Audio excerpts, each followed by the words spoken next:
Alors Pierre, je pense que vous êtes au Magic Mirrors, qui est le lieu de découverte musicale du BSF.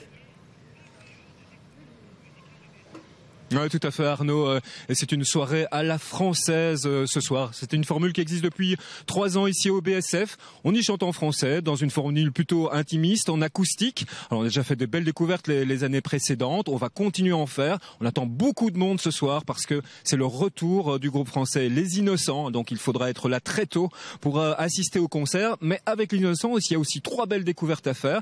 Émilie Gassin, Cléo et Antoine Chance. Antoine Chance, mais vous ne le connaissez pas, c'est le fils de Philippe Geluck. Alors si le père c'est plutôt le graphisme, le dessin, le fils c'est la musique, une vraie passion, et il est à nos côtés et on va parler de cette passion.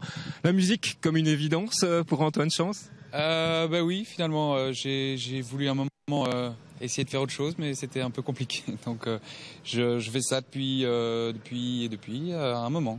Alors on ne vous connaît pas encore, comment est-ce qu'on pourrait décrire ce style, comment est-ce qu'il s'est nourri?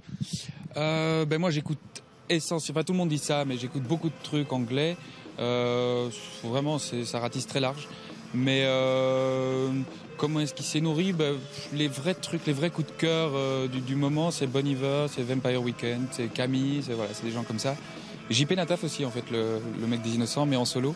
Et donc voilà, c'est à force d'écouter plein de trucs, de rencontrer des gens, de jouer, et puis de passer finalement en studio avec mes chansons chez le producteur Renaud Létang, avec qui j'ai fait mon album. On voit quelques images de soundcheck. Comment est-ce que vous avez appréhendé ce Magic Mirrors? Plutôt bien. Je l'avoue qu'on a beaucoup travaillé avec mon comparse qui s'appelle Yannick Dupont. J'ai préparé mon live en fait avec Ziggy, le batteur de Puggy. Et évidemment lui va pas m'accompagner, mais on a travaillé ensemble pour essayer d'imaginer un truc intéressant. Et voilà, donc on a beaucoup bossé. A priori, s'il n'y a pas de panne d'électricité, ça devrait se passer bien. Subtil mélange entre du rock anglo-saxon et du chant en français. Là, vous êtes vraiment bien entouré. Le choix n'a pas été trop difficile pour les auteurs? Ça s'est plutôt imposé en fait. J'ai tout de suite commencé, quand j'ai voulu bosser en français, j'ai tout de suite commencé avec mon pote un peu de toujours qui s'appelle Jonathan d'Outremont. On s'était juré d'ailleurs de rester copains quoi qu'il arrive, et on est toujours copains. Et puis voilà, et puis j'ai rencontré des mecs un petit peu sur la route au fil de... Comme j'ai signé avec Universal Publishing, j'ai rencontré quelqu'un qui s'appelle Marcel Canche, qui bossait avec Bachung, qui a fait des trucs pour M et tout ça. Et nous, c'est une super rencontre, c'est très simple, on s'envoie des mails tous les jours, on écrit plein de chansons.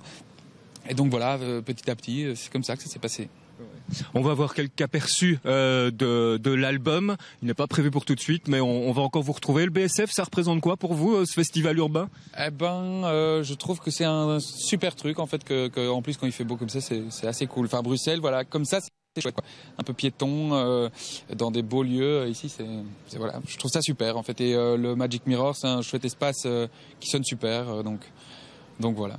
Eh bien, excellent concert ce soir, Antoine. Voilà Arnaud, ce qu'on pouvait dire en préambule de cette soirée à la française.